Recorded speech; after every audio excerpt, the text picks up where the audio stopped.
Hi there to all you ethical business owners. My name is Susie Fido and I am the co-founder of Marketing with Ethics. And I am really excited to have the lovely Rebecca Tully of Kids Kitchen with us today for an interview. Hi, Rebecca. Thank you for joining us. Hello. So, Rebecca, you actually are the founding member or one of the founding members of a fantastic organisation. It's a kick called Kids Corner. Please tell us a bit more Kids about Kitchen. it. Kids Kitchen. Kids Kitchen. Tell us a bit more about it. So we predominantly cook with under fives and their adults, and it's all about inspiring young children and adults to cook food together and enjoy the experience and have fun. So one of our values is specifically having fun. And the aim is about encouraging more plant-based eating, cooking from scratch, and saving money in the meantime, and about reducing isolation around kind of new parenting and parents with young children. So this is specifically for under fives.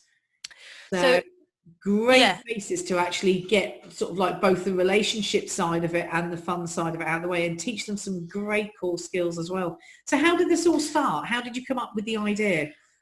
Well, funnily enough, I had an under five. And I didn't find early parenting particularly easy. I found it all pretty hard work early on, and I was at the time working with I was running a veg box scheme and a market stall for a cooperative that grew and sold organic veggies. So I was quite into, and we're based near a cafe as well that had a space that was very much a sort of community, do what you like kind of space. And I had a friend, so even my co-founder, both of us had, I think my daughter was about just over a year by the time we decided to try it, and Billy's about 6 months older than my daughter Ivy, and we just thought we want to do some cooking. Every time we went to a children's centre or somewhere, it was always something sweet. We were being told two things. First of all, it was, come and find out about how to do healthy eating. And I was like, well, I thought I was above that. So I wouldn't have gone to a healthy eating course because I figured I knew it all. And the other stuff was baking, always something sweet. And we were just like, but we've got to make food every day. A parent has to make at least 2 meals, and they're generally it's not cakes every day. So we kind of wanted to sort of get cooking, and Eva loved cooking. I wasn't so keen, but Eva was like, I'd kind of like to try these things out, but I love getting people together. So we kind of together said, well, why don't we just see how it goes? And so we did it with a small group of people, and we thought, it was unbelievably popular, and we thought, well, we'll try it again. And we did it 3 times in this community space, and we enlisted the help of one of the chefs in the community space. And at the end of the 3 times, the chef said, she wasn't a parent, the chef said, that was all a bit too much for me. It was a bit too chaotic. And we looked at each other and said, I don't think we need a chef. We just need to just do it. So we carried on doing it. And it just refused to stop. So my daughter's now 9. And one of the things that I'm really happy about is often organizations come out of a parent or a specific time situation in your life. They kind of die then when you move out of that time situation, and it hasn't happened because it's such a good idea.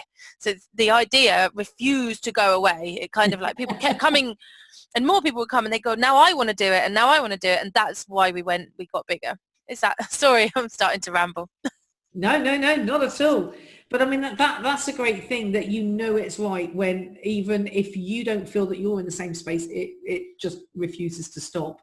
So Yeah. how many places have you got now then? So we've got 3 hubs in the UK, and each of those has various different venues at various different time according to funding that deliver sessions. So there's about 3 or 4 down in southeast London. There's 2 or 3 different venues in East London. And then there is 1 or 2 different spaces that have been doing things, and a couple of pop-ups in Herefordshire, where I'm now based. But we've also got community members popping up. So the most recent one is Annie in Wiltshire. So she's in Bradford-on-Avon. So that's just kind of one space that's starting to kind of blossom. And that's also been a really nice reminder that this idea, when it's in the right place, this idea just kind of goes boom, because she started from 0 and she did 3 sessions, a little bit like our first ones that we tried, and they were all full, really full. And how many do you have there? What's the maximum participants that you have? Well, so when we do our training, we talk about a maximum of 12 kids and 12 parents. It's done, sessions have happened with 1 kid and 1 parent or carer, and sessions have happened with 30 plus.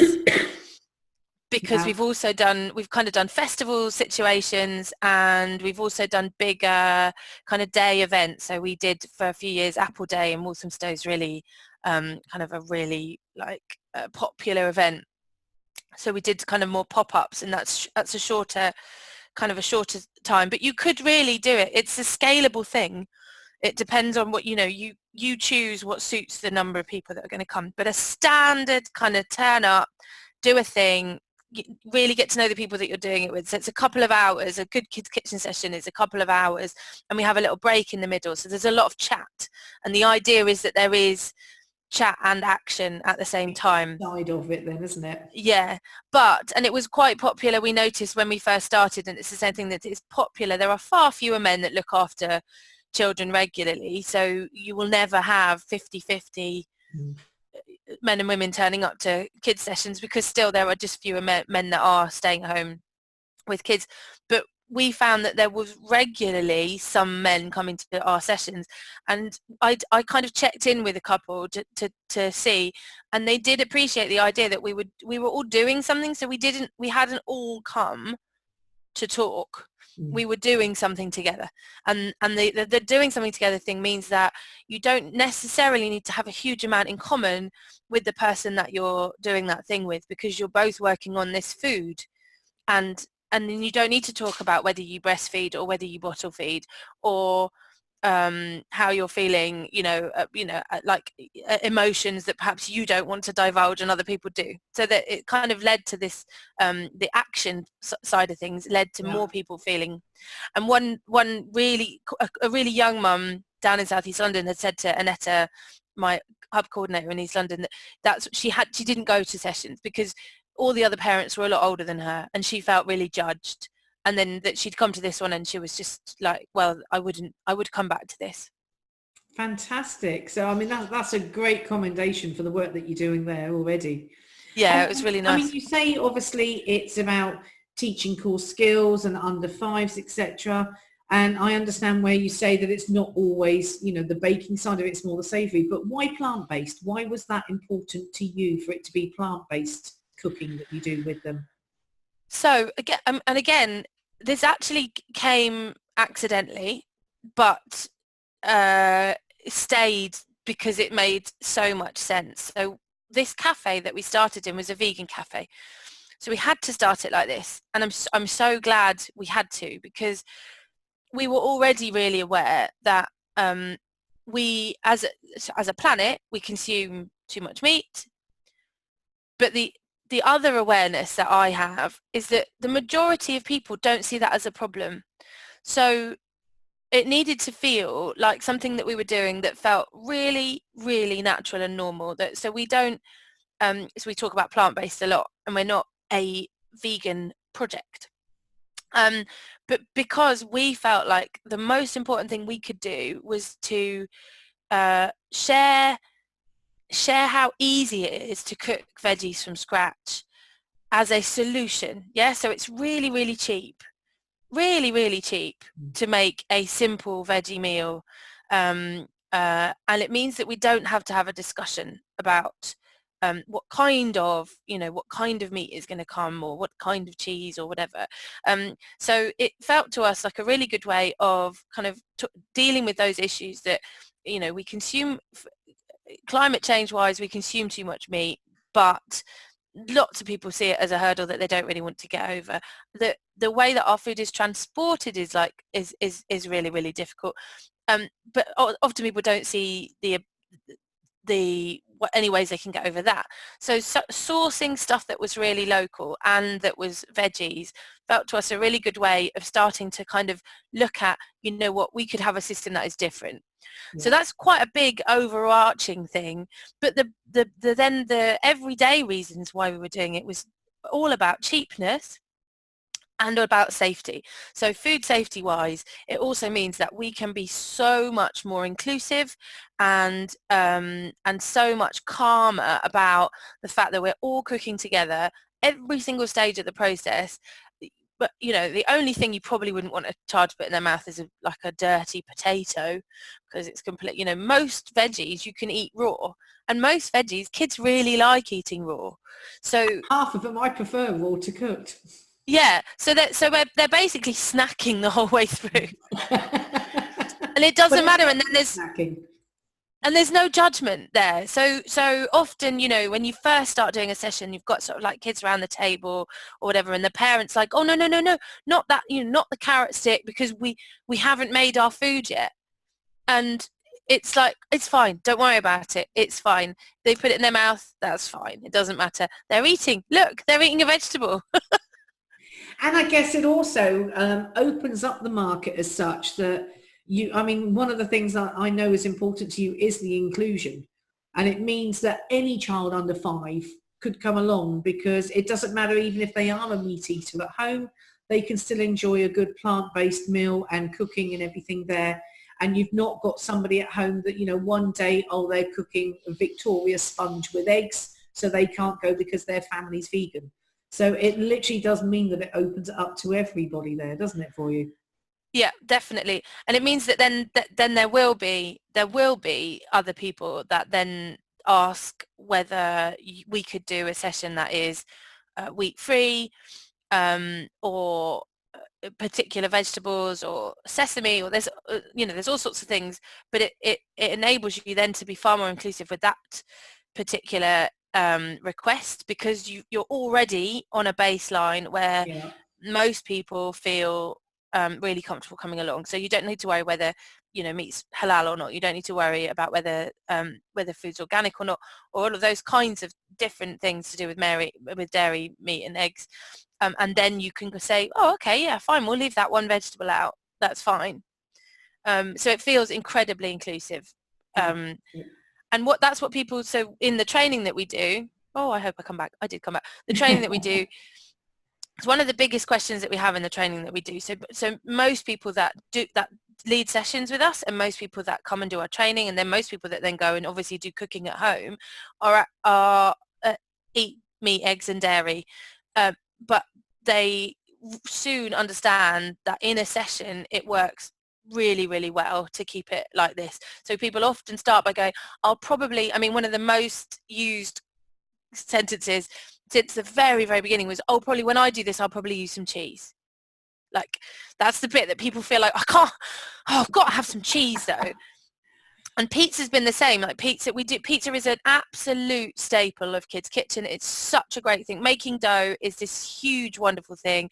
And I think it's a really transformative thing as well, because when you've done it with a 2-year-old, you then go and buy your quite inflated price pizza, and you kind of hold it in your hand and you look down at it. This happened to me, and I looked down at it and it was like, I just made this with a 2-year-old. Why have I paid a stranger to make this pizza for me? and I buy packet pizza. I still, but it kind of helps you see that whole dough thing is like, dough is so beautiful and fun. And when you've got a young kid, actually making bread is a pretty cool thing to do, because your child spends half the time kneading with you, and it's great. It's I just actually really always fun. remember when I was very young, we had a load of dough and I then put food colourings in it, and I used that instead of plasticine. I used to make all sorts and everything and then finally cook it. Probably with the amount of grubby fingers I'd had all over it, probably wasn't really edible, but we ate it anyway. Yeah, and the thing is that you could have done that, and I could have been making, next to you, I could have been making the actual loaf. Yeah. So, I'm like, here's my bit. I haven't put green food colouring. Here's yours. Do what you like with it. Oh, I'm going to make this. I'm going to make that. I'm going to make the other. My daughter, and the autonomy around that, for kids, like, I'm not going to do this. I'm going to make my own roll. Fine, do it. Go on. Because it's, and even if you don't eat it, it goes in the compost. There's no plastic. It's just the most sort of, plastic free fun experience you can have, because it goes on for ages. Kneading dough is a good thing. So anyway, pizza, we just don't put cheese on top. We put a lot of veggies on top, drizzle of olive oil, goes in. Nobody really notices. So it's only the person planning the session that goes, I've looked at this recipe. I've remembered that I put pizza on a cheese on a pizza. Oh dear. But actually, once you're doing it, there is, it's just full of vegetables. It's got olive oil to have a nice, crispy top, and that's it. And so it actually means that it makes much, much more sense. And it means that our sessions, because it costs quite a lot of money to make a session happen. You need a venue and all those kinds of things. So most of our sessions come with funding. And hence that's the reason why we have marketing questions ourselves, is that, we've been trying to generate our own income. And those sessions, are much cheaper for the fact that we're able to cook with really sustainable but plant-based food. And what would you say has actually been your biggest success so far with Kids Kitchen? Oh, did you ask me this already? I'm looking at Not yet. my notes. I don't remember this being on your list of questions. Okay, so I think probably that we're still here, right? So I've got, it's been a really difficult time in the last 5-10 years for community groups, for charities. A lot of community groups and charities have fallen by the wayside, and I now have a nearly 10-year-old who, is definitely not under 5. We do a lot of cooking with siblings as well, by the way, but we've kept our sort of key mission under 5s. So, I've got a child that's outside of the cohort. So has my co-founder, and we're still here. And the other people, so I guess we've trained, I would say now, really trained and given work to 15 to 20 other people who otherwise wouldn't be cooking with kids in this way. And one of those people is Annetta, who's in Southeast London, and she's now training to be a trainer. So what my background was in training, so that came quite easily to me, and I really enjoyed that part of things. But Annetta is now training to be a trainer. She was in hospitality. She then had two children. She spent, she now has huge amounts of experience in doing stuff with children, and is training other people as well. Fantastic. So, and as far as marketing is concerned, like you say, you often have a lot of marketing that you need to do to raise funds. What sort of marketing have you tried up to now then in the time you've been going? So there's a sort of, I guess I used to see the stuff around sessions about outreach and marketing very, very locally. So outreach in terms of, making sure that people know about stuff from other sessions, so other toddler groups, posters in the local area. There were a few apps that are all about, what things to do for parents and those kinds of things, and having really good connections with other places locally. So we've done sessions, with community gardens, or we've done sessions with other community centres. So that was kind of my background, was about publicity and that sort of networking, outreach kind of sense. What we've moved into is that we'd like to reach people who aren't at a session. So we'd like to reach people to tell them about our community membership and the support that we can give you to set up your own session. And we'd like to reach people to sell them the things that we think will help us to be more sustainable. So we have products. So we've got like a £10 essentials cooking with your kid kit. We've got an apron, and we've got this recipe, 9-week recipe product as well, which is, it's an online, it's an online thing. It's an email thing. And what I then found, like, that I feel like I spent a long time, it's been a really long learning curve, is that selling our stuff to people that don't know, haven't had that amazing interaction of our sessions. Like, how do we sell the essence of our sessions out to people that might never have met us before? That you exist. Yeah. And that's been like such a hard thing for us to learn. So, and is that still the biggest obstacle that you have at the moment then, is actually getting that brand awareness out there to people who don't know you exist?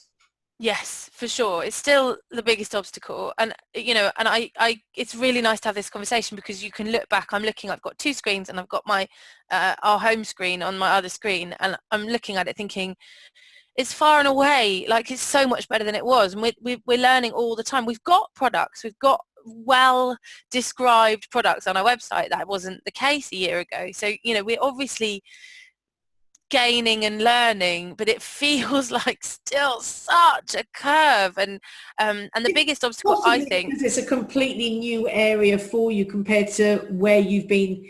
And they always say you learn so much more when you get outside of your comfort zone. Oh yeah, and I don't think any of us are in our comfort zone anymore. I don't know where that comfort zone is. I've lost it completely. As far as online is concerned, obviously you've got your Facebook page. So what other things? Because obviously to get to people that you don't know is more than just reaching out in your local community. What sort of areas of marketing have you tried for getting out there to the bigger market as such? So we've been working on getting our website really, really clear, and then the thing that I feel like is still my biggest obstacle is that kind of, I think SEO side of things, that people will say, oh, I'd like a cooking kit, I'm going to Google it, and then here we are. And I feel like we're terrible at that. And I think that's probably, I feel like that's where I'd like to go next year. So you might be happy to know that. And then we've got a mailing list. So obviously we've also got those people that do know about us. So we kind of rely on our mailing list as a kind of, okay, so you came to a session, but here you go, do other, and I'm not sure that we're great at that mailing list. So we've got a free recipe on our website, so join our mailing list and you get the free recipe, and obviously then you find out about other stuff. So that's sort of email marketing. And obviously we also, a surprise to me actually was, we decided to do festivals because we thought that they would be a good income generation tool. So volunteers, the model is volunteers who've got our certificate and have done session leading in the past, go along to a festival. They get a festival free for their family and them, and they do some sessions there. So they get free entry to a festival. They do have to do a bit of work, but they get essentially half a free festival at the time they're not working, and then and we charge the festival to do it.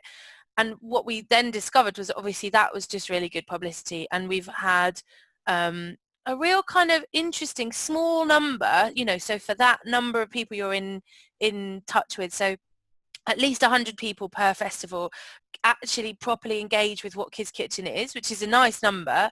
And then, out of those 100, 2 or 3 people then say, this is exactly what I want to be doing.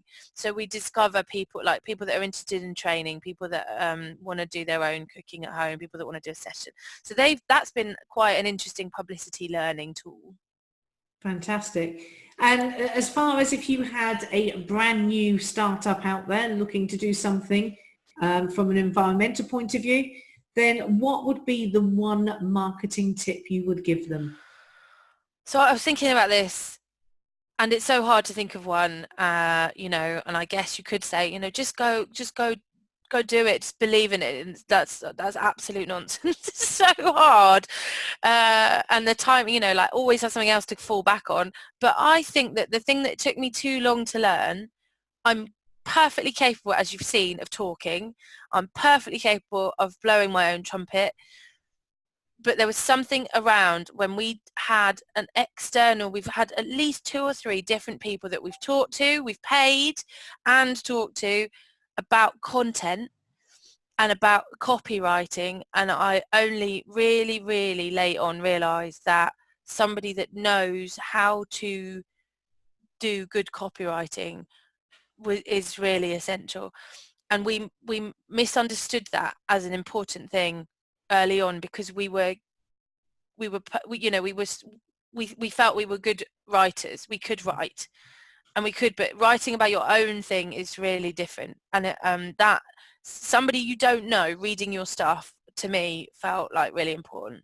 So, you know, don't underestimate the power of the copy that you've got, and get an external person to have a look at it. Fantastic. Well, thank you very much for your time today. It's been great talking to you.